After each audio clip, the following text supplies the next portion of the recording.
الحمد لله رب العالمين والصلاة والسلام على سيد الأنبياء والمرسلين وعلى آله وصحبه ومن استنى بسنته إلى يوم الدين اللهم اجعلنا منهم ومن الذين آمنوا وعملوا الصالحات وتواصوا بالحق وتواصوا بالصبر آمين يا رب العالمين ثم أما بعد فأعوذ بالله من الشيطان الرجيم الذين يجتنبون كبائر الإثم والفواحش وإذا ما غضبوا هم يغفرون رب اشرح لي صدري ويسر لي أمري واحلل عقدة من لساني يفقه قولي آمين يا رب العالمين.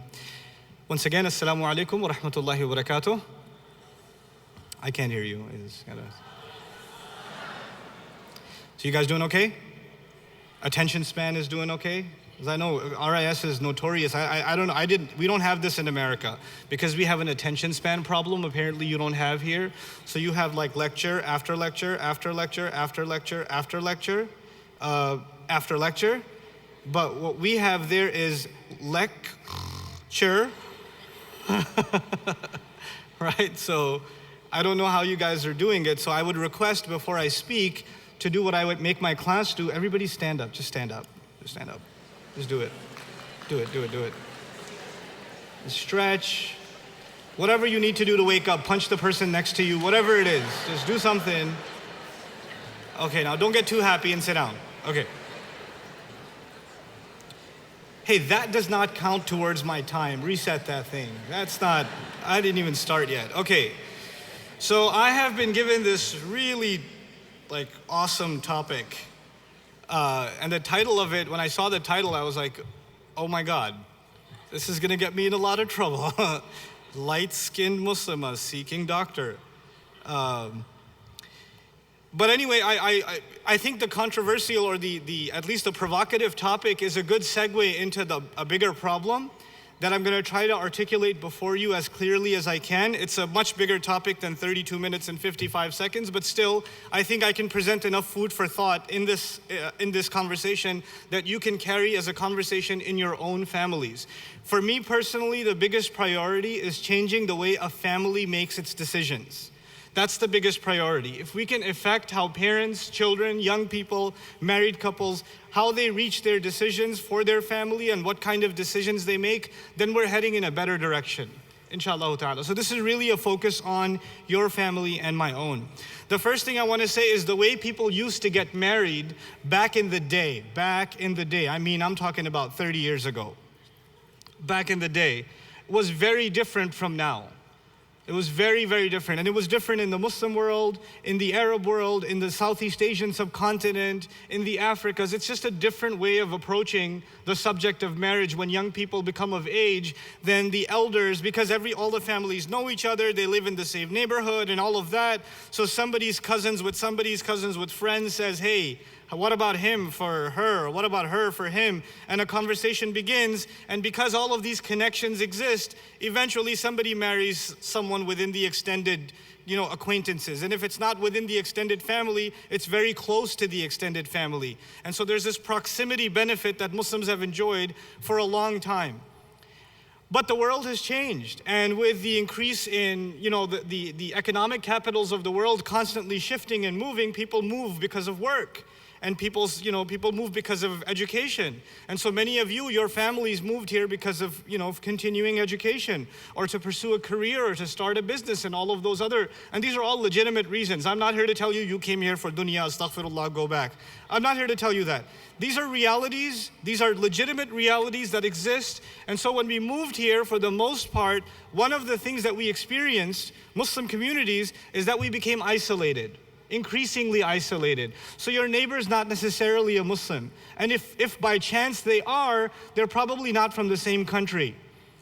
And certainly not from the same zip code in Sialkot or Lahore or somewhere. They're not from the same town, right? So you're around Muslims, and even when you go to the masjid, or you go to the mosque, which is probably one of the few places where Muslims congregate, you're meeting people of very many different ethnicities, right? So Muslims don't really have a place where families get to know each other much. Especially if the masjid operates the way a traditional masjid operates. In other words, if a masjid is a place where men mostly go pray, women sometimes show up for Jumu'ah, and then everybody goes back home, then the masjid is not a place where families get to know each other. That's not a place where that happens. So pretty much we're an isolated people. And especially for those of you who have older parents, who are retired perhaps, or they're not in their careers anymore, they're even socially isolated, so they don't know anyone. And a lot of those kinds of parents have daughters, and they don't know what to do with them because no proposals are coming, not because your daughter is hideous, but because you don't know anyone and you actually haven't talked to anyone. And so you keep making your daughter feel bad, and I've had those cases where parents keep telling their daughter, nobody's coming for you, you know? And so the first guy that walks in, just do it, because ain't nobody else coming, you know? Dad, he's missing an eye. He's like, he walked into the house backwards. What is up with this guy? I can't do this. But no, who else is gonna marry you? You should be grateful, etc., etc. So there's a lot of, because the parents feel the pressure of not having those options for their daughters. And sometimes, I'll talk about sons in a second, but you know, for their daughters especially, they try to force some things onto their daughters, which isn't fair. This is particularly true of the Indo-Pak subcontinent, not as true of the Arab community and other communities, but still it is a phenomenon where children are being pressured into marriage. This doesn't work anymore. It just doesn't work anymore. And there's a culture we've had for a long time. I actually had a chance to speak about this in another community in Urdu, but I won't give you that talk here, of course. But the point of which was the older generation, they feel a sense of formality between themselves and their children. So they don't really openly talk about marriage or liking a girl or liking a boy or considering somebody. These are not the kinds of things you talk to your mother about or your father about, especially if you're from Pakistan. You don't talk about this. Unless you want to die. Like you don't, like I don't care if you're 25 years old. I don't care. You're going to be scared to talk to your mom about marriage. It's just a thing. Our mothers do this number on us, and it works on these guys. You know, they're terrified. And so today I want to just share some realities with you through first a case study. I want to give you 2 case studies, inshallah. And then after that, I want to give some advice to parents and some advice to the young people who are of the age to get married. Can you make some noise if you're of the age to get married? All right, very good. So you're around. Okay. Uncle, why did you make... Okay, I'm kidding. Okay, so the first case study. This young man calls me and he says, Brother Nouman, I have a problem. I said, what's her name? And he said, how'd you know? I said, you're calling me. I mean, I know. Just tell me. Well, her name is, I'm not going to say her name, of course. So she says her name. And I was like, so how long has it been? A couple of years. So what's the problem? Well, I really want to marry her, but I'm not ready. And I think she's starting to get marriage proposals. Okay, well, why don't you talk to your parents so they can talk to hers? Well, I actually first asked him, why don't you talk to her parents? And he said, I can't do that. I can't talk to her parents. I was like, okay, why don't you talk to your own parents? What? They would kill me. Okay, I think I have your solution. Go down to the local pharmacy. Buy yourself some Similac in a baby bottle. Mix it well when you pour it in, 2 teaspoons. Mix it with warm water, mix it well. Find an empty corner in your house, face the wall, and suck on it until you become a man. So... and then you can tell your parents and her parents. But on a more serious note, we have created a culture, unfortunately, we're part of a culture where this conversation has been taboo for a long time. You cannot talk to your parents about your preferences in marriage. It's badtamizi. It's just disrespectful. It's inappropriate. It's wrong. And you know what? It is absolutely, absolutely necessary today. And if your parents are going to be shocked by it, then you know what? You need to tell it to them every day until they stop being shocked. Mom, I want to get married. Mom, I want to get married. Mama, she'll do that for the first 50, 60 times until she realizes you are in fact 27 years old. And you need to, because there's the other thing, right? Not until you finish this degree, then that degree, then that degree. And a lot of our daughters were pushed into higher education because they were told by many of their parents, the only way you're gonna, marriage, I don't know if it's gonna work out or not, but you need to have a backup plan, girl. So all of these girls, and I'm not hating on med school, but they went into med school, and they went into law school, and they went the 8, 9, 10-year academic track, and they didn't get married until they were done. And once they got done, they ended up on matrimonial websites because nobody else, no proposals are coming because you're past, unfortunately, the cultural expiration date. You know, it's a tragedy, and it's funny to some of you, but the girls that are in this problem are not laughing. They're crying, and they've come to me and cried. You know, and then they come and they say, well, these brothers don't want to marry us because we're too educated. And I say, I can understand that. You know, they don't want to feel intimidated by you. I was like, that's not fair. I was like, well, you know what? You should have really thought about who you were looking for. And if you're looking for a doctor, well, you know, a lot of those doctors that are in the same field as you, they're thinking, well, I put all my time into my career, so I'm going to marry somebody, I'm going to marry a trophy wife. And there's an unfortunate culture of that, you know. So we've created this disparity, not to mention the other problems in our community. There's a crisis situation on how to get our sons and daughters married. It's a real crisis situation. On top of all of these crises are some of the biases of our parents. So I'm going to talk to you. I was going to give you one more case study, but before I do, just some things to parents.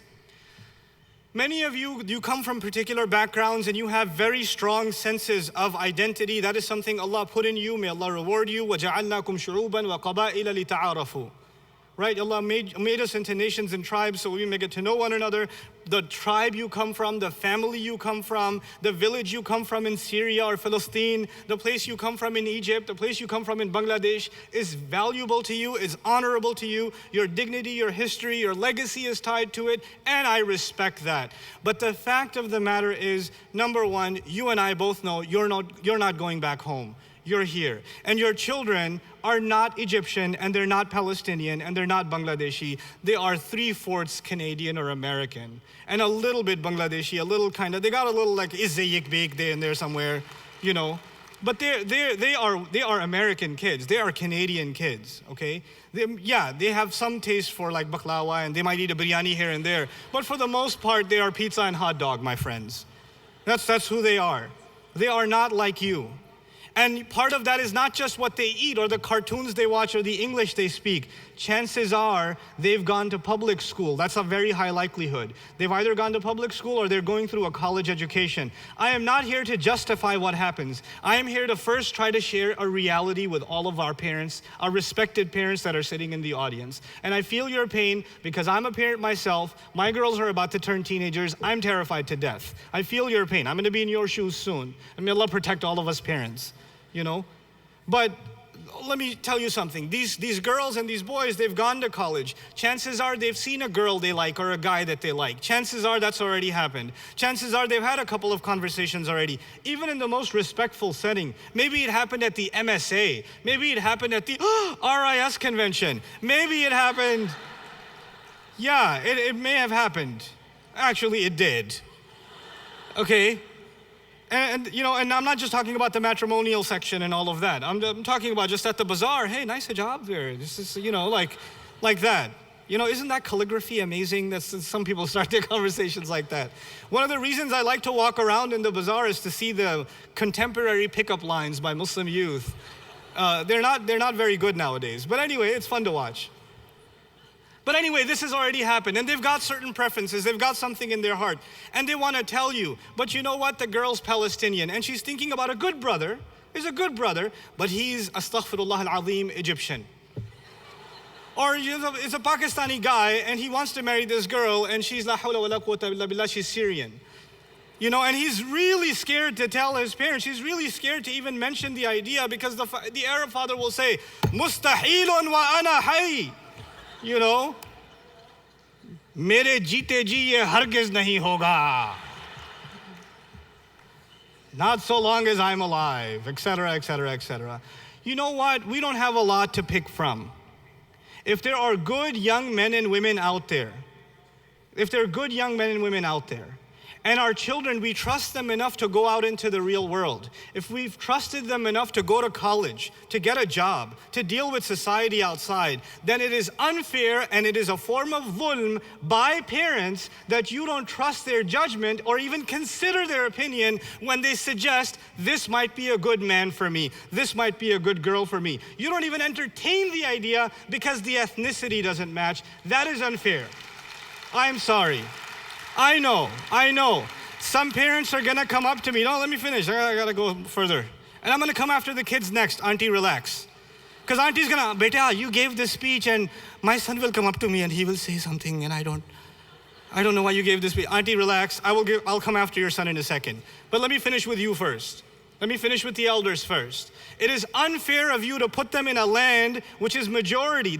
All around them, there is shamelessness. All around them, there are opportunities, not just for the slightest kind of fahsha, but the worst kinds of shamelessness is easily accessible to them all the time, 24/7. It is in their face. And they fight all of that, and then they say, I want to marry a Muslim. It is completely outrageous for you to say, no, but they're not exactly our type. They're not perfect. Because you are, clearly. You know, they say in Arabic, al-qirdu fi ayni ummihi ghazal. In Urdu, they say, maa ko to khoti bhi pari nazar aati hai. Right? They say that. In English, I don't know. We don't say that in English. You know? But the idea is that you have your perception of your children is so perfect and you want someone who's really gonna be just, nobody's good enough. And so you keep shooting all these proposals down because they're not exactly what you were expecting. I'm sorry, parents, the world is not what you lived in anymore. It has changed. Everything has changed. And you know, the one thing that doesn't change in Islam for Muslims is our principles. Our principles don't change. But our social realities change, our circumstances change, our economic conditions change, and we have to adapt. We have to live in the reality that surrounds us. If you find people of La ilaha illallah that are holding on to their character, guarding their chastity, they're going to make good fathers and good mothers, then there is no reason you should be saying no. I mentioned this a few months ago when I came to Canada recently and did a program. The only marriage mentioned in the Quran, the only marriage process mentioned in the Quran is of Musa alayhi salam marrying one of the daughters of the two old fellow in Madian, and that is an intercultural marriage. He's from Banu Israel and they're an Arab. And the only marriage mentioned is the one where the girl actually suggested the guy, which is all unconventional for us, right? But it's in the Quran, so what's more conventional than Allah's book, you know? We've just created these standards that are making our own lives difficult. We need to slowly let some of that go. We need to let some of that go. And we need to ease some of that tension from our children. We need to let them, you know, we've trusted them with a lot. And if you've put them out there and they're staying away from the hurumat, they're staying away from the things that Allah forbade, that is an accomplishment in and of itself. At least honor them a little bit and give them some word in this. I know you're very strong in your opinion about who they should marry. So what you do is eventually you win. The guy suggests somebody, you say no, she's from another country. She doesn't even have to be from another country. You could be from Hyderabad and she's from Madras. That's bad enough. That's bad. You don't even have to be, they're not in the same zip code and that's not good enough for you sometimes. So you go and find somebody exactly the way you need on paper, but you don't check to see what their character is like, and you end up with a well-qualified, exactly from your own family line, from some connection somewhere. You imported him from some exotic country, and then you find 2 weeks later that he's drinking, that he's beating her. And I've seen these realities because we don't know those people. We don't know them. I'm not saying all of them are bad, but there's enough horror stories for me to know, for me to be able to share. This is real. This stuff is really, it's eating away at the fabric of our communities. What are we supposed to do? If we don't adjust, if our elders they don't stop putting that kind of psychological pressure on their young, then we're gonna have a lost generation, wallahi.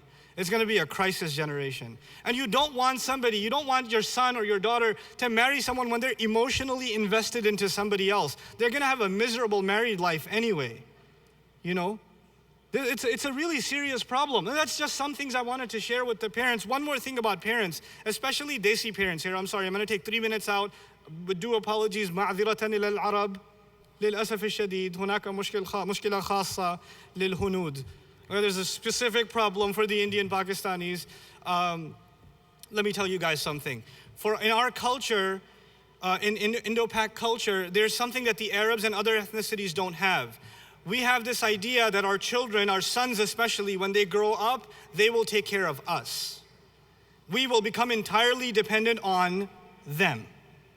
In other cultures, when you get older, you have this pride in knowing that you are independent, that your children are living their own lives, and you are living your own life, and you have, of course, interaction with each other and healthy relations and a constant communication, but you're not dependents necessarily. Not unless some life tragedy hits, some major catastrophe, some health issue. But in the Desi culture, that is your retirement plan. Your son is your retirement plan. So what you do then is, you don't want to mess with your retirement plan. So when you're looking for a girl, you're looking for a girl who's not going to stir up any trouble in the home, because it's still your home, not his home. So when you marry him to a girl, you bring her in really as a servant, not as a daughter, number one. And when you bring her, no, not yet, don't clap yet. And when you bring her in, you check first to make sure she doesn't have too much of an education, or she doesn't have too much of a mouth, or doesn't have too much of an intelligence, because that might mess with the insurance plan and the retirement plan. And so now, and you insist on having a joint family system, good for you. But once you have that joint family system, you make sure every other chance you get, you let that poor girl know whose house this really is. So you say, mere bete ka ghar hai acha? This is my son's house. You got that? You got that? Okay. Now make me a roti. You know? And the girl will say, I have an exam in 2 hours. I can't make you a roti right now. I can't make the khubz right now. Please, can I just study for my exam? And then your son will come home and she'll say, the mother will say to the son, today your daughter, she insulted me so much. She slapped me on the face and said, I can make my own rotis. And all this drama happens inside these homes because the mother and the mother-in-law wants to keep her son and not let him live his own life. On the other hand, it creates a hatred in the daughter-in-law for the mother-in-law, and you know what's going to happen next. What's going to happen next is the husband is going to spend a lot of time at the masjid. That's what's going to happen next. He's like, I ain't dealing with this. I'm about to volunteer. So, you know. So this oppression that's happening inside our homes needs to come to an end. This needs to stop. We need to understand that this is problematic. On the other side, let me talk to the young people so they don't clap so much anymore. Now it's time for the elders to clap. Let me tell you younger folks something, especially those of you that are looking to get married. The approaches you've taken to find a spouse, I will not spell out for you. You already know, and I already know. The options you've considered, the conversations you've had, the social interactions you've had are between you and Allah. I'm no one to judge. But I know some of you have a guilty conscience inside of you. My first plea, I'm begging you, I'm pleading with you, the most important asset you have, the most valuable thing you will have in this life is a clean heart. Because that is the only key to Jannah. That is the only key to salvation on Yawm al-Qiyamah. And when you give your heart prematurely to a relationship that is illegitimate, then that heart starts getting dirty. And when a heart starts getting dirty, it is no longer suitable for Allah Azza wa Jalla anymore. So don't think that your relationships or your inappropriate interactions and inappropriate relationships are not going to have a spiritual impact. They absolutely and certainly will. And they will destroy in you the most valuable thing that you carry within you, your iman. It will ruin it. You have to protect that faith. When you're looking for a spouse, it's okay to look for somebody that you're attracted to, that you find good looking, that you find their personality is nice and all of these other things. But don't forget the principles. A few principles, if you can observe them, I think we can clean this process up. I didn't even talk about online matrimonials. You know why? Because the online, if you can observe these principles, it doesn't matter if you're looking for a spouse online or on site or on campus or on convention or on whatever. It doesn't matter. It's the matter of observing particular principles. Try to live by some of this stuff and you'll see a lot of barakah in your own relationships. First of all, understand that for the guys, the girl you like is somebody's sister, is somebody's daughter, is the respect and honor of somebody's family. So when you're staring at her like that, just think about somebody staring at your sister like that. Just remind yourself of that. Just remember this is somebody's honor we're talking about. It's okay for you to see a glance and say, oh, I want to marry her. That was great. But one glance is good enough for you and you take the dignified approach. Then the second thing, of course, first of all, don't be a perv and walk around like, Don't do that. That's not the kind of Islamic spirit we're trying to revive here. So that's one. But two, if you do find somebody interesting, take a respectful approach. There are formal chaperoned matrimonial type sessions. That's fine, at least there's a chaperone present there. And if that's not the case, the best approach, honest to God, the best approach is an indirect one. The best approach is through a friend, through somebody's, a friend who has a sister who knows her, etc., etc. Try to be as indirect as possible. Because when you're direct, shaitan loves it. He just puts stuff in you and he puts stuff in her and the giggles start and the smiling and then the texting begins and then you're sharing, then you're adding each other on Facebook and then you're calling each other late at night. Then the Skype thing begins, then things get out of hand. Things take one step at a time and they just really get out of hand. Take as indirect an approach as possible. And some people ask, well, how am I supposed to get to know the person? You can, it's fine. There's nothing wrong with getting to know the person, but get others involved. And so that's the other thing I want to attack today. There's no harm in two families talking to each other. It is not too formal. Don't go crazy, they're getting engaged. It's just two people trying to talk in a respectful way. Don't turn it into something it's not. So families, you say, I don't want to tell my family, it's not that serious yet. Actually, that's the problem. You should tell your family even when it's not serious. And your family shouldn't get all crazy. We can't approach them, they might take it too seriously. It's not serious, it's just two families talking. That's how communication is supposed to happen. If you're not involved in it, they're gonna do it on their own anyway. You can't stop it. A lecture will not stop it. It's already happening, it's been happening. And it didn't just start in 2013. It's been happening. It's all around us. You don't think that stuff was happening when I was going to college in 1835? It was still happening. These are realities. We have to deal with reality instead of cursing it and yelling at it. It's not going to change it. We have to face it. So get your family involved. Don't let your family get too worked up about it's too big of a deal. Don't let it become too big of a deal. It's okay to have a conversation with a family, with a guy talking to a girl, with a chaperone, getting to know each other, trying to figure things out and things like that. And if it works out, it works out. If not, alhamdulillah, you move on. But you didn't get emotionally attached. You had some butterflies in your stomach, but they didn't turn into like entire pigeons in your stomach, right? So you didn't go that crazy. You didn't become emotionally invested. Here's the problem with becoming emotionally invested. When you become emotionally invested, you fall in love with a girl or with a guy or something, and you're like, I have to marry this person. First of all, you have no guarantees it's gonna work out. And second of all, when you get that infatuated, you don't care what anybody else thinks. لَيْسَ فِي الْحُبِّ مَشُورَةٌ, right? And when you go that crazy, then you don't wanna listen to anybody. And so you don't listen to your parents, you don't listen to her parents, you don't listen to your brother, your sister. Nobody's advice matters to you anymore. These parents try to bring you to a speaker. Sheikh, talk to him, he wants to marry this girl. And the Sheikh's like, what am I gonna do? Don't marry her. Okay. Doesn't work. It's too late. And if it doesn't work out, one of two things happens. If it does work out, you have scarred your family, because you went on a war against your family to do it. And if it doesn't work out, you're scarred forever. And you will now not be able to have a healthy relationship again, because in the back of your mind will be the other relationship. It's an unhealthy way to go about things, So don't do it. And, don't engage, don't invest yourself emotionally. Don't, quote unquote, fall in love like that. And if you think you just fell in love in this conference, walking down the hall, you saw a girl like, وَقَعْتُ فِي الْحُبِّ.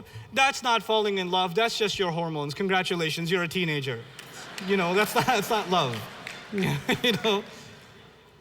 Anyhow, so for young people, my serious advice is we have to become a little more serious. So there's two sides of it, at the parent side and the youth side. For young people, my advice is become a little more strict. And for the parents, my advice is become a little less strict. Like, we've got an imbalanced situation here. We've got youth that have no guidelines and no restrictions. Nothing's wrong, everything's permissible, like Assassin's Creed or something, right? It's like that. And on the other side, you've got parents that are way too strict and they're unrealistic in their strictness. And so we're choking our own community in this way, subhanAllah. This should not be happening. Now those of you that are married people, show of hands. Inna lillahi wa inna ilayhi raji'un. Okay, good.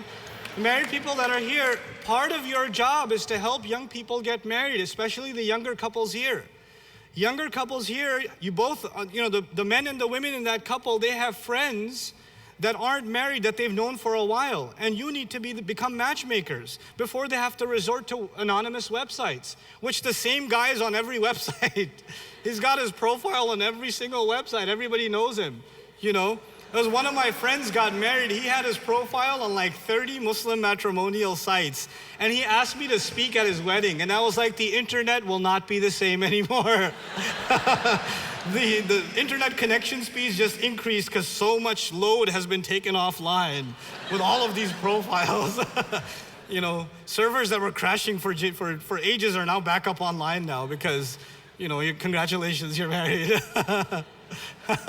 Because I'm pretty cruel in my marriage talks. So I told him, by the way, every sister in the hall that's not married knows everything about you. Your height, where you worked, your favorite color, because they've been to those websites, so mashallah. So, I'm not against the online thing. I'm really not. It's a reality. If you don't have any connections, what are you gonna do? But be careful about it. Don't look for just a shallow, criteria.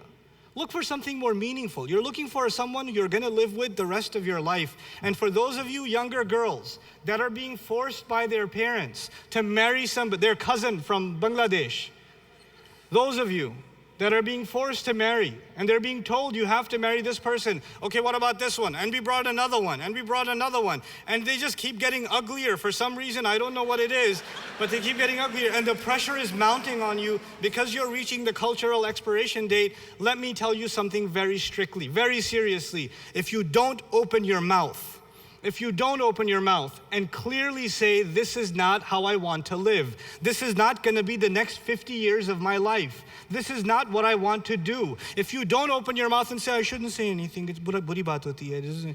My parents won't understand. No, families will not resolve issues until you openly talk. I'm not talking about yelling and screaming, but you have to be open and clear and let your parents know this is not how it's gonna go. It's not disrespectful. And parents, please listen to this. Please listen to this. Don't force your daughters into a marriage they're not happy with. Don't say on their behalf, no, she's happy. We know her. You don't know her. You don't know her. She's not happy. You're just saying that because I'm asking. No, she's okay. They don't know that they come crying to the imams, my father wants me to marry, I guess I should. Have you seen the guy? No, but it's my parents, what can I do? In Islam, you have to obey your parents no matter what. Yes, in Islam, you have to obey your parents no matter what. But also in Islam, parents cannot be unjust. They don't have an open license to do whatever they want. They don't have that either. In Islam, parents and children are supposed to have a trusting relationship, Don't hijack, sometimes the only ayat our parents know is وَبِالْوَالِدَيْنِ إِحْسَانًا. This is the only Quran, they don't even know the whole ayah. Just وَبِالْوَالِدَيْنِ إِحْسَانًا. Like, got me again. And they use that card. Look, our deen emphasizes the rights of parents more than any other religion known to man. More than any other religion. But our religion also emphasizes fairness and mas'uliyah, the idea of responsibility. Like parents do not get that many rights without having that many responsibilities. And you have responsibilities to your daughters and your sons. You really, really do. Your homework assignment after this lecture, you know what it is? An open, honest, brave conversation with your parents about when you think you should be married, why you think you should be married, what kind of person you think you should marry, and parents, don't flip out. Don't flip out. And young men, and this is my last piece, inshallah I have a minute 20, I just want to talk to the young men. I talked to the girls a little bit. Get brave, don't be shy anymore, just be a little stronger. But for the young men, can you become men? For God's sake. Listen. If you're like in your 20s And every time you have a break, every time you have time off from school or a weekend off, you're spending it behind a screen with a PlayStation 3 or a 4 or an Xbox or whatever else, then you're not a man yet. Go, first of all, get a job even while you're in high school and college. I don't care. Get a job. It'll turn you into a man. It'll make you ready for marriage. Just because you find girls pretty doesn't mean you're ready to get married. That doesn't mean that. You have to show some responsibility to be able to stand on your own 2 feet. And parents of teenage children, if you're not pushing your children to do work, you're like, alhamdulillah, I can afford it. I'm a doctor, I'm an engineer, I'm a business owner. I can afford it, my children don't have to work. Yes, they do, because it's part of their education. I don't care if you're like changing tires at a car shop, at a mechanic shop. I don't care if you're lawn mowing, but do work. It will give you respect for money. It gives you respect and responsibility. It prepares you for life. I made a case to my parents when I was 20 years old. I'm Pakistani, that's suicide, right? I made a case to my parents when I was 20 that I want to get married. But you know what? I had been working 40 hours a week since I was 16 in New York City. I've never worked less than 40 hours a week. That was an easy week for me. And I've been going full-time to college, in high school. I actually took a longer time to graduate out of college because I had work. I never once took money from my parents for college tuition. I refused that. I said, no way. If I can't afford it, I'm not going to college. I'll work on it myself. I worked in shoe stores. I worked in surgical places. I worked in local Queens newspapers. I've done all kinds of crazy jobs. I even worked at a Desi grocery store. Ew. Oh my God. Blech. But I worked there for one day, but I did, and I'm proud of it. I'm not ashamed of it. I worked at a travel agency where my boss was a really mean Bangladeshi fellow. I love Bangladeshis, but he was really mean. He was really I used to call him the travel Nazi. He was really bad.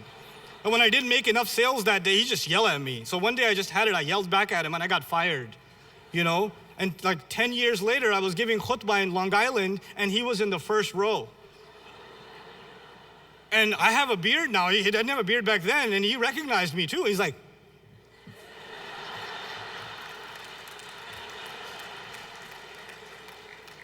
and after the Jummah, everybody says, Assalamu alaikum, Ustadh, how are you? Make dua for my children. He comes and he shakes my hand, he gives me a hug, he goes, you are still useless. So I was like, right? I was like, I know. But you know why I'm telling you this? I'm telling you this because there's no shame in working. It's part of what makes you who you are. I got married at the age of 22, but I can argue I had a right to. I was on my own for quite some time. I was taking care of my own responsibilities, And if you're doing that, then don't expect the highest things. And my in-laws are crazy. They're just crazy. I got married 6 months after I got laid off. I didn't have a job and I got married. Because they didn't, I know. Okay, intahal waqt. I didn't get married because I had the money. I got married because my in-laws felt that I was good for it. That was it. I could prove myself to them. That's all it was there. So look for that in a son. Look for that in the boys.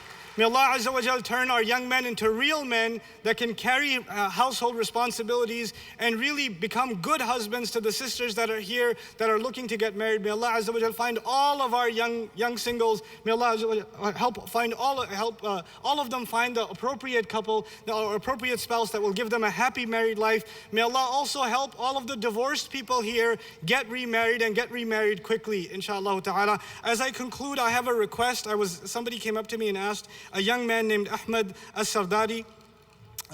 His number, if you can write it down, is 215-667-9395. He's a young man who's actually on dialysis for a few years, and he's looking for a kidney donor. So if any of you are willing to help him, once again, his number is 215-667-9395. If anybody would like to donate a kidney or knows somebody who would like to donate a kidney 21 years or older, please reach out to him, inshallah ta'ala. Barakallahu li wa lakum. Thank you so much for your patience and listening. Assalamu alaikum wa rahmatullahi wa barakatuh.